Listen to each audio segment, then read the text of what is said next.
நம்ம பொதுவாகவே சொல்கிறது உடல் எடை அதிகமாக இருக்குங்க, அதை குறைக்கிறதுக்கு என்ன பண்ணணும், உடல் பருமன் அதிகமாக இருக்குது, குண்டாக இருக்கிறோம், அது ஒல்லி ஆகிறதுக்கு என்ன பண்ணணும்னு பொதுவாக நம்ம பேசுகிறோம் இல்லையா. ஆனால் மருத்துவ ஆய்வாளர்கள் இந்த உடல் பருமன், உடல் வெயிட்டு, எடை அப்படின்றத பொறுத்த வரைக்கும் அதை 6 வகையாக பிரிக்கிறாங்க. ஒரு வகைக்கும் ஒரு காரணம், அதுக்கு ஒரு தீர்வு. அந்த விஷயம் பண்ணால் போதும். ஆனால் நம்ம எந்த வகையை சேர்ந்தவங்க அப்படின்றது தெரியாமலேயே வேறு விதமான விஷயங்களெல்லாம் முயற்சி பண்ணும்போது அந்த உடல் எடையை குறைப்பதோ உடல் பருமனை குறைப்பதோ மிக கடினமான ஒரு விஷயமாக ஆகி போகிறது. இப்போ அந்த 6 வகையான மருத்துவர்கள் சொல்கிற அந்த பாடி டைப், அந்த உடல் பருமனின் 6 வகைகள் என்னன்றதை பார்ப்போம். அதுக்கான காரணம் என்ன, அதற்கான தீர்வு என்ன, அதுதான் இந்த வீடியோவில் பேச போகிறோம். இப்போ நம்பர் 1 என்னன்னு பார்த்தீங்கன்னா ஃபுல் அப்பர் பாடி ஃபேட், அதாவது மேல் வயிற்று தொப்பை அப்படின்னு கூட நீங்கள் எடுத்துக்கலாம். இந்த அப்டோமனுடைய மேல் பகுதியில் கொழுப்பு நிறைய சேர்ந்து ஃபேட் நிறைய சேரும்போது ஏற்படக்கூடிய ஒரு உடல் எடை அதிகரிப்பு, உடல் பருமன். இப்போ இந்த வகைக்கான மிக முக்கிய காரணம் என்னன்னு கேட்டிங்கன்னா, இந்த நம்ம உடம்புக்கு தேவையான கலோரி இவ்வளோதான் நம்ம ஒரு நாளைக்கு கலோரி சாப்பிடணும் அப்படின்னு இருக்குங்க. ஒரு உணவுக்கும் ஒரு கலோரி வேல்யூ ஒன்று இருக்குது. அப்போ அந்த ஒரு நாளைக்கு என்ன கலோரி தேவையோ அதுக்கு உள்ளே இருக்கிற விஷயத்தை தான் நம்ம சாப்பிடணும். அதே சமயத்தில் உடலுக்கு தேவையான வைட்டமின், மினரல், உயிர் சத்துக்களும் உடம்புக்கு போகணும். அப்போ இதை பற்றிய ஒரு நாலேஜ், ஒரு அறிவு நமக்கு கண்டிப்பாக வேணும். இப்போ எந்தெந்த உணவில் எவ்வளோ கலோரி இருக்குன்றதெல்லாம் நெட்டில் நிறைய கிடைக்குது. ஒரு நல்ல டயட்டீஷியனை கன்சல்ட் பண்ணிங்கன்னா கூட உங்களுக்கு உங்களுடைய பாடி டைப்புக்கு நீங்கள் எத்தனை கலோரி சாப்பிட்லாம், உங்களுடைய ஹைட்டு, மற்ற விஷயங்களை பொறுத்து இது வலைத்தளத்தில் ஏகப்பட்ட விஷயங்கள் உங்களுக்கு இதை பற்றி பேசக்கூடியது இருக்குது. அதை பார்த்து நீங்கள் ஒரு அறிவை வளர்த்துக்கணும். கலோரி கம்மியாக இருக்கிற உணவுகள், 0 கலோரி உணவுகள் கூட இருக்குது. ஆனால் அதில் வைட்டமின், மினரல்ஸ், உயிர் சத்து அதிகம் இருக்கிறதாக பார்த்து நம்ம சாப்பிட வேண்டாம். அப்போ கலோரி சார்ட் ஒன்று உங்கள் உடலுக்கு ஏற்ற விதத்தில் ஒன்றை நீங்கள் ரெடி பண்ணிக்கணும். அதுக்கு அடுத்தது இன்ஆக்டிவிட்டினா கம்ப்யூட்டர் முன்னாடி உட்காந்து பல மணி நேரங்கள் வேலை செய்வது மாதிரி உடலுக்கு இயக்கத்தை கொடுக்காத வகையில் ஒரு நாள் ஃபுல்லாக பல மணி நேரங்கள் செலவு பண்ணுவது. அப்போ அந்த இன்ஆக்டிவிட்டி அப்படின்ற ஒரு விஷயம் இதுக்கு முக்கிய காரணமாக இருக்குது. 3வது ஸ்வீட், சர்க்கரை போட்ட உணவு, ஸ்வீட்டு, இதை சாப்பிடுவது மட்டுமல்லங்க, ஆர்டிஃபிஷியல் ஸ்வீட்னர் போட்ட உணவுகள் பாக்கெட்டில் அடைச்சி வருது, ஃபாஸ்ட் ஃபுட்டில் நிறைய கிடைக்குது, ஸ்வீட் ஸ்டாலில் நிறைய கிடைக்கும்.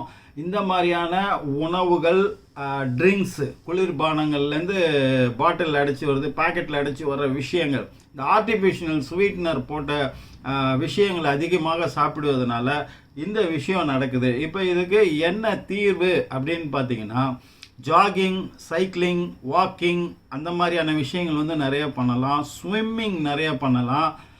ஆச்சரியமான விஷயம் என்ன சொன்னாங்கன்னா, டான்ஸிங் பண்ணுவது இந்த உடல் பருமனை குறைப்பதற்கு மிக மிக பலனளிக்குது அப்படின்னு சொல்கிறாங்க. ஸோ இந்த விஷயங்களெல்லாம் நீங்கள் ஃபாலோ பண்ணிங்கன்னா இந்த வகையான உடல் பருமனை நீங்கள் குறைச்சிக்கலாம். சரி, இப்போ அடுத்தது 2வது வகை என்னன்னு கேட்டிங்கன்னா, லோயர் அப்டோமினன் ஃபேட் அப்படின்வாங்க. அதாவது அடிவயிறு தொப்பை அப்படின்னு கூட சொல்லலாம். இதை இந்த அப்டோமினனுடைய அடிவகுத்து பகுதியில் தொப்பை நிறைய ஃபேட்டு சேர்ந்து அந்த இடத்துல உடல் பருமனாக இருப்பது. இப்போ இதுக்கு என்ன காரணம்னு கேட்டிங்கன்னா, ஆச்சரியமான விஷயம், டிப்ரெஷன், ஆன்சைட்டி, ஸ்ட்ரெஸ்ஸு, இந்த மாதிரியான விஷயம், மன அழுத்தம், இது மனநிலை சம்பந்தப்பட்டது. அப்போது மன அழுத்தம், கவலை, பிரச்சனை, ஏகப்பட்ட இதை பற்றின சிந்தனைகள், இதையே ஒரு நாளினுடைய மிக அதிகமான நேரத்தை நீங்கள் செலவு பண்ணி அதுக்குள்ளேயே நீங்கள் வாழ்ந்து கொண்டு இருக்கும்போது இந்த வகையான உடல் பருமனுக்கு நீங்கள் ஆளாவீங்க அப்படின்றது மிக மிக ஆச்சரியமான விஷயம். இப்போ இதுலேருந்து நம்ம தப்பிக்கிறதுக்கு, இந்த வகையான உடல் பருமனை குறைப்பதற்கு ஒரே தீர்வு என்னென்னா, நீங்கள் மன அழுத்தத்தை குறைப்பதற்குண்டான, பிரச்சனைகளை குறைப்பதற்குண்டான, அதற்கேற்ற சந்தோஷமான சூழலில் நீங்கள் இருக்கக்கூடிய வகையில் உங்கள் வாழ்க்கை முறையை அமைத்துக் கொள்வது உங்கள் கையில் தான் இருக்குது. அதுக்கு என்னென்ன பண்ணணுமோ அதெல்லாம் நீங்கள் பண்ணலாம். அதை தாண்டி யோகா பண்ணுவது மிக மிக நல்லது. யோகான்னா ஹையர் லெவல் யோகா கிடையாது. நீங்கள் கடவுள் பக்தியின் மூலமாக செய்யக்கூடிய தியானங்கள், சிம்பிளான விஷயங்கள், அதை கூட பண்ணலாம். மௌன விரதம் இருக்கலாம், அந்த மாதிரி சிம்பிள் விஷயங்கள். இல்லைன்னா யோகாலே ப்ரீத்திங் எக்ஸசைஸ் அப்படின்னு சொல்கிறாங்க இல்லையா, அந்த மாதிரியான இது வந்து மன அமைதியை கட்டுப்படுத்தக்கூடிய விஷயம். இந்த மன அமைதி, மன அழுத்தம், டிப்ரெஷன் இதெல்லாம் வரனால என்ன ஆகுதுன்னா, மூளையில் கார்டிசால் அப்படின்னு ஒன்று உற்பத்தி ஆகுது. இது என்னன்னு கேட்டிங்கன்னா, இது வந்து ஸ்ட்ரெஸ் ஹார்மோன், மன அழுத்தத்தை கொடுக்கக்கூடிய ஹார்மோன். இந்த ஹார்மோன் அளவுக்கு அதிகமாக சுரக்கிறதுனால நம்மளுடைய பிரச்சனைகளும், நம்மளுடைய கவலைகளும், டிப்ரெஷனும் அதிகமாகும் போது அதிகமான கார்டிசால் உற்பத்தி ஆகும். இது அப்படியே வந்து ஒரு லூப் செயின் மாதிரி. ஸோ கார்டிசால் உற்பத்தியை குறைத்தால்தான் இந்த உடல் பருமனிலிருந்து நம்ம தப்பிக்க முடியும். அப்புறம் அதுக்கு அடுத்தது வந்து இந்த லெப்டின் அப்படின்ற ஒரு ஹார்மோன் வந்து நம்ம உடலுக்குள்ளே சுரக்குது. இந்த லெப்டின் ஹார்மோன் என்னென்னா, உடலுக்கு என்ன தேவையோ, எவ்வளோ சாப்பிட்டோமோ, ஹங்கிரி, பசியை தூண்டுவதும், அப்புறம் சாப்பிட்ட பிறகு இவ்வளோ சாப்பிட்டாச்சு போதுன்ற விஷயத்தையும் அறிவிக்கக்கூடிய ஒரு விஷயம். இந்த லெப்டின் வந்து கரெக்டான அளவில் வேலை செய்ய வேண்டும். அப்போ நீங்கள் சரியான தூக்கம், பிரச்சனையற்ற வாழ்க்கை, கவலையற்ற இது, அந்த சூழல், அது கூட வந்து நிம்மதியான உறக்கம். இந்த உறக்கத்தை பற்றி பின்னாடி வந்து டீட்டெயிலாக வந்து நம்ம பேசுவோம். அதுக்கு அடுத்தது வந்து மூன்றாவது வகை வந்து என்னன்னு கேட்டிங்கன்னா, லோயர் பாடி ஃபேட் அப்படின்னு சொல்கிறாங்க. அதாவது இடுப்புக்கு கீழே தொடைப்பகுதி வரைக்கும், இடுப்புக்கு சைடு இப்போ இதிலெல்லாம் வந்து சதை விழுவது, அப்புறம் பின்பக்கம் பெட்டக்ஸ்ன்னு சொல்கிறாங்களே, அதில் தொடைப்பகுதி, இந்த இடத்துல வந்து அதிகப்படியான ஃபேட்டு சேர்வது தான் இந்த லோயர் பாடி ஃபேட் அப்படின்னு சொல்கிறாங்க. இதுக்கு முக்கியமான காரணம் என்னென்னா, குளூட்டன் அதிகமுள்ள உணவுகளை நம்ம சாப்பிட்றது. குளூட்டன் மைதா மாதிரி கோதுமையில் கூட இருக்குன்றாங்க. இந்த மாதிரியான குளூட்டன் எதுலலாம் இருக்குது அப்படின்றத பார்த்துட்டு குளூட்டன் இல்லாத உணவுகளை நீங்கள் கண்டிப்பாக சாப்பிடணும். சரி, அதுக்கு அடுத்தது வந்து என்னன்னு கேட்டிங்கன்னா, இது எக்ஸசைஸ் அப்படின்னு வரும்போது ஸ்கிப்பிங், சைக்கிளிங், இந்த மாதிரியான விஷயங்கள் பண்ணலாம். அதாவது அப்பர் சைடு ஏறுற மாதிரி விஷயம். இப்போ லிஃப்ட் இருக்குன்னு வச்சிங்களேன், லிஃப்ட்டை அவாய்ட் பண்ணிவிட்டு ஸ்டேர்ஸில், படிக்கட்டில் ஏறுவது, அதாவது அப்பர் சைடில் ப்ரெஷர் கொடுத்து நம்ம ஏறக்கூடிய விஷயம். வாக்கிங் போனால் கூட ஒரு அப்பர் பாத்து, இப்படி மேட்டு பகுதியில் இருக்கக்கூடிய பாதையில் வந்து நம்ம நடக்கக்கூடியது. சைக்கிளிங் பண்ணலாம், ஸ்கிப்பிங் பண்ணலாம், சிட்டப்ஸ் பண்ணலாம், அதாவது உட்காந்து எந்திரிக்கிறது. இந்த மாதிரியான விஷயங்கள் இது எக்ஸசைஸை பொறுத்த வரைக்கும் இதை நீங்கள் பண்ணலாம். அடுத்தது வந்து ப்ளோட்டட் ஸ்டமக் அப்படின்னு சொல்கிறாங்க. அதாவது வயிறு உப்பிசமாக இருக்கிற மாதிரி, வயிறு வீங்கின மாதிரி, பலூன் மாதிரி அப்படி வீங்கின மாதிரி இருக்கக்கூடிய வயிறு. இதுக்கு காரணம் என்னென்னா, இதை வந்து பியர் பெல்லி அப்படின்னு கூட சொல்லுவாங்க. அதாவது பியர் மாதிரி ஆல்கஹாலை அதிகமாக குடிக்கிறதுனால வரக்கூடிய தொப்பை அப்படின்னு கூட சொல்லுவாங்க. ஆனால் அது மட்டும்தான் காரணம்னு கிடையாது.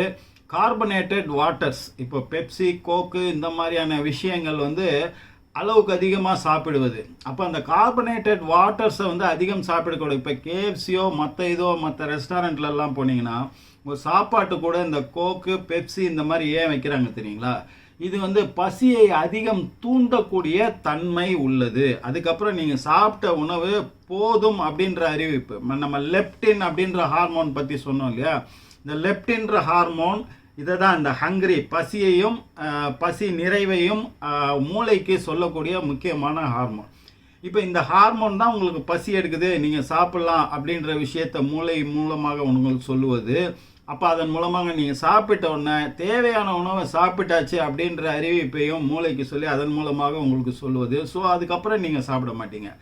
இந்த சைக்கிள், இந்த வேலை, லெப்டின்ற ஹார்மோன் சுரக்கிறதும் அது சரியான விதத்தில் வேலை செஞ்சாலுமே நம்ம அளவுக்கு அதிகமாக சாப்பிட்றதும், நொறுக்கு தீனி சாப்பிடுவதும், சைட் டிஷ் சாப்பிடுவதும், ஏகப்பட்ட விஷயங்கள் மீது கிரேவிங்ஸ், ஆர்வம் உண்டாகுவதும் எல்லாமே கம்மியாயிடும். அப்போ ஆட்டோமேட்டிக்காக உங்களுடைய உடல் பருமன் வந்து கம்மியாயிடும்.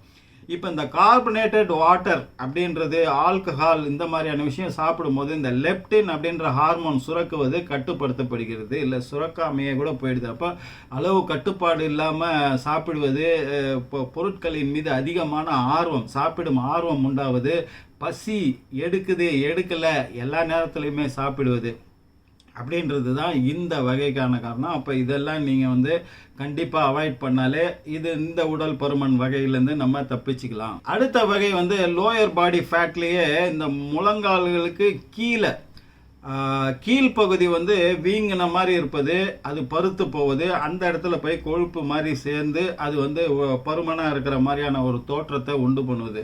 இதற்கு மிக மிக முக்கிய காரணம் சோடியம் டெபாசிட் அதிகமாவது, உப்பு சத்து அதிகமாக உடலில் சேர்வது, தங்குவது அப்படின்றது ரொம்ப ரொம்ப முக்கியம்.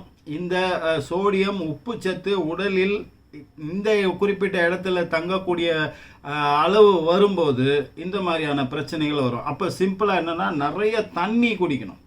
தண்ணீர் நிறைய குடிக்கும் போது இந்த சோடியம் டெபாசிட்டை வந்து யூரின் வழியாகவோ வேறு வழியாகவோ உடலை விட்டு அது வெளியேற்றி கொண்டே இருக்க வேண்டும். அது வெளியேற்றி கொண்டே இருந்தால் அது வந்து ஆட்டோமேட்டிக்காக அந்த இது வந்து சரியாயிடும். இது குறிப்பாக வந்து பெண்களுக்கு அதிக அளவுக்கு வரும். ஏன்னு கேட்டிங்கன்னா இது வந்து ஒரு பெண் செக்ஸ் ஹார்மோன் அப்படின்னு, ஆண்களுக்கு ஆண்ட்ரோஜன், பெண்களுக்கு ஈஸ்ட்ரோஜன் அப்படின்வாங்க. இந்த ஈஸ்ட்ரோஜன் அதிக அளவில் சுரப்பது இல்லை கட்டுப்பாடு இல்லாத விதத்தில் இருக்கும் பொழுது தான் இந்த பிரச்சனை வரும். அப்போ ஈஸ்ட்ரோஜன் கட்டுப்பாட்டுக்கு நம்ம என்னென்ன பண்ணணும்? நம்பர் 1 விஷயம் வந்து என்னன்னு கேட்டிங்கன்னா உப்பு கம்மியாக போட்டு சாப்பிடணும்.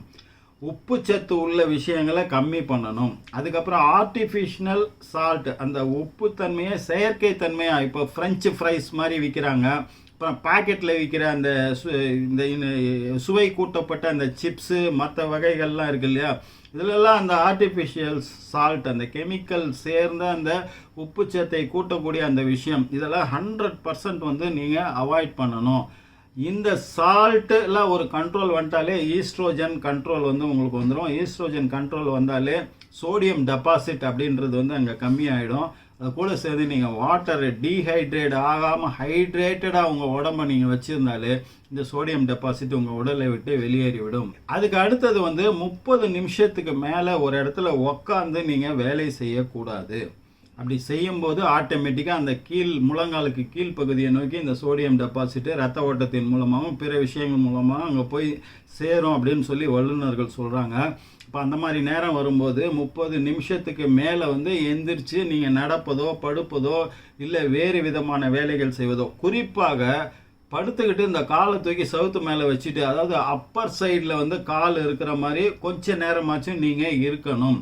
அதே காலை தூக்கி டேபிள் மேலே போட்டாலும் சரி, இல்லை நீங்கள் படுத்துக்கிட்டு சவுத்து மேலே வச்சாலும் சரி, கால் வந்து கொஞ்சம் அப்பர் சைடில் இருக்கிற மாதிரியான போஸில் வந்து நீங்கள் இருக்கணும். அப்போ 30 நிமிஷத்துக்கு மேலே ஒரே இடத்துல காலை தொங்க போட்டுக்கிட்டு உட்கார மாதிரி, அது பைக் ஓட்டுறதோ கார் ஓட்டுறதோ இல்லை வேலை செய்கிறதோ எதுவாக இருந்தாலும் 30 மினிட்ஸுக்கு மேலே இந்த வகையான உடல் பருமன் இருக்கிறவங்க இருக்கக்கூடாது. இது வந்து அந்த விஷயத்தை வந்து அதிகப்படுத்தும். இப்போ இதெல்லாம் கொஞ்சம் கவனமாக இருந்தாலே அந்த உடல் பருமனை வந்து நம்ம இந்த விஷயத்தை வந்து கட்டுப்படுத்த முடியும். அதுக்கு அடுத்தது வந்து ஃபுல் பாடி ஃபேட், அதாவது ஒட்டுமொத்த வயிற்று பகுதியுமே வந்து ஓவராலாக வந்து இப்போ தொப்பை மாதிரி பெருசாக உப்பிக்கிட்டு இருப்பது அப்படின்றது தான் கடைசி வகை.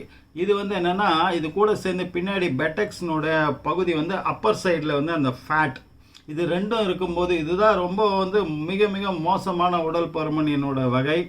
இதுக்கு வந்து என்ன செய்யணும்னு கேட்டிங்கன்னா, நம்ம சொன்ன மொத்த விஷயம் இல்லாத அந்த ஸ்லீப் அப்படின்னு சொல்கிறோம் இல்லையா, அந்த ஸ்லீப் ஆர்டர் கரெக்டாக இருந்துட்டாலே கரெக்டான நேரத்துக்கு பசி எடுக்கும், கரெக்டாக லெப்டின் வந்து சுரக்கும், கரெக்டான அந்த ஹங்க்ரி, கரெக்டான சாப்பாடு சாப்பிட்டு முடிச்ச பிறகு போதும் என்ற உணர்வு, இது எல்லாமே சரியாயிடும். அப்போது தூக்கத்தை கட்டுப்படுத்துவது, கண்ட நேரத்தில் தூங்குறது, இரவில் நீண்ட நேரம் முழித்திருந்து இப்போ டிவி ஃபோன் மற்றும் பிற விஷயங்களை பண்ணுவது, இதெல்லாம் இல்லாமல் நேரத்துக்கு தூங்க செல்வது, அந்த 8 to 10 மணி நேரம் வந்து அந்த ஸ்லீப் சைக்கிள்னுவாங்க, அது கரெக்டாக இயங்குற மாதிரி பண்ணுறதுன்றது வந்து மிக மிக முக்கியம்.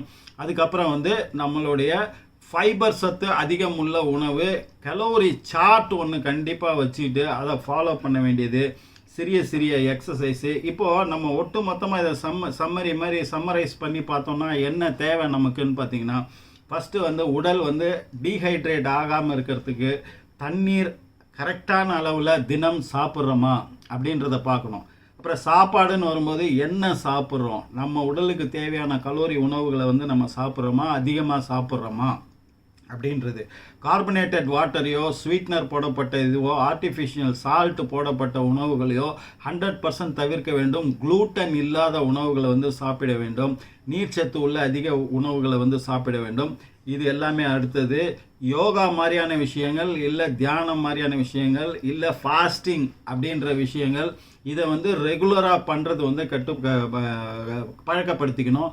அதுக்கப்புறம் வந்து கார்டிசால் உற்பத்தியே கம்மி பண்ணக்கூடிய விஷயங்கள் என்னென்னலாம் இருக்கோ, சும்மா கண்ணாடி முன்னாடி நின்று தினம் 10 நிமிடம் வாய் விட்டு சிரித்தாலே இந்த கார்டிசால் உற்பத்தியை வந்து கட்டுப்படுத்த முடியும் அப்படின்ற டெக்னிக்லாம் சொல்கிறாங்க. இதெல்லாம் பண்ணோம். அப்புறம் சிறிய சிறிய எக்ஸசைஸ், நீங்கள் உங்கள் உடலுக்கு ஏற்ற மாதிரி ஸ்ட்ரெயின் பண்ணாத விதத்தில் ரொம்ப கஷ்டப்பட்டு கடினமாக உங்கள் உடல் அமைப்புக்கு மீறி நீங்கள் பண்ணணும்னு தேவையில்லை. உடலுக்கு என்ன ஸ்ட்ரெயின் இல்லாமல் வருமோ அது மாதிரி உடலுக்கு இயக்கத்தை கொடுத்து கொண்டிருப்பது, சூரிய வெளிச்சத்தில் வந்து தினம் குறிப்பிட்ட நேரம் வந்து காலை மாலை இருப்பது, இந்த விஷயங்களை நீங்கள் ஃபாலோ பண்ணாலே நீங்கள் உடல் எடையை குறைத்து ஆரோக்கியமாக இருக்கலாங்க. சரி, இப்போ நம்ம கொழுப்பு அப்படின்னு பொதுவாக வந்து பேசிட்டோம். இந்த ஃபேட்டில் வந்து 6 வகை இருக்குங்க. சில ஃபேட் வந்து உடம்புக்கு நல்லது செய்யக்கூடியது, அதை ஒட்டுமொத்தமாக நம்ம கரைச்சி உடலை விட்டு வெளியேற்றிடக்கூடாது. சில ஃபேட் வந்து உடலுக்கு தீமை செய்யக்கூடியது. அப்போ இது எதுன்னு தெரியணும். தெரிஞ்சாதான் அந்த ஃபேட் உடலில் இருப்பது வந்து நம்ம நல்லது, எதை வந்து இருக்க வைக்கணும், எதை வந்து வெளியேற்றணும், அதை பற்றி அடுத்த வீடியோலையும். அதுக்கப்புறம் இவ்வளோ விஷயம் செய்யாமல் சிம்பிளாக ஆச்சரியமாக இன்ட்ரெஸ்டிங்காக ஒரு விஷயம், ப்ளூ கலர் அப்படின்றத வச்சு இந்த உடல் பருமனம் குறைக்கிறதுக்கான, இது நம்ம சொல்லலைங்க, இது ஆய்வாளர்கள் ஆய்வு பண்ணி சொன்ன விஷயம். அதை பற்றின ஒரு இன்ட்ரெஸ்டிங்கான தகவலும் அடுத்தடுத்த வீடியோக்களில் வரும். தொடர்ந்து பாருங்கள், சப்போர்ட் பண்ணுங்கள். நன்றி. அடுத்த வீடியோவில் சந்திக்கலாம்.